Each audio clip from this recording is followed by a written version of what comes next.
Mana Alloh taolo bir banda bilan xos bo'lsa, qanday bo'ladi? Ushbu hadis qudusiy siz bilan bizga buni bayon qiladi.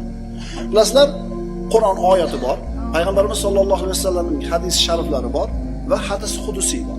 Qur'on bu Alloh taoloning kalomi, Jabroil alayhissalom orqali payg'ambarimizga yuborilgan bu oyatlar, Qur'on oyatlari. Hadis payg'ambarimiz sollallohu alayhi vasallamning so'zlari. Qur'onni lafzi ham, ma'nosi ham Allohdan, hadisni lafzi ham, ma'nosi ham payg'ambarimizdan, ammo hadis qudusiy ma'nosi Allohdan, lafzi so'zlari payg'ambarimizning tilidan. Mana hadis qudusiyni payg'ambarimiz sollallohu alayhi vasallam Robbisidan bizga rivoyat qilib beradi. Bu juda ko'pchiligimiz bilgan va ko'p eshitgan hadis qudusiyki, mana uni kelganda o'qiymiz.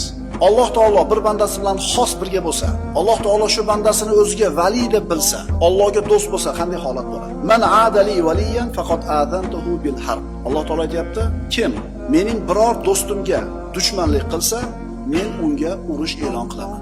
Mening do'stimga deyapti. Allohning do'sti faqatgina mo'min kishi bo'ladi, musulmon kishi bo'ladi. Al-harb kalimasi mana Qur'onda keladi. Ribo haqidagi oyat. Fa illam taf'alu fa'dhanu bi harbi minallohi va rasulihi. Agar bizni farmonimizni mana shu riboni tark qilinglar degan, riboni qilmanglar degan buyrug'imizni bajarmasanglar, Alloh va Rasuli tomonidan bo'lgan urushga tayyor turinglar. Al-harb. Harb, Alloh taolo urush qiladi kimga? Ribo bilan shug'ullangan kimsaga. Alloh taolo kimga qarshi urush e'lon qiladi? Allohning do'stiga dushmanlik qilgan kimsaga. Endi Alloh unga qarshi urush e'lon qilsa, bu bandaning holi nima bo'ladi? Butun yer ahrini himoya qilaman desa ham, bu odamning holi vayron bo'lishiga shubha yo'q. Allohning do'stiga kim dushmanlik qilsa, Alloh bu bandaga o'zi urush e'lon qiladi.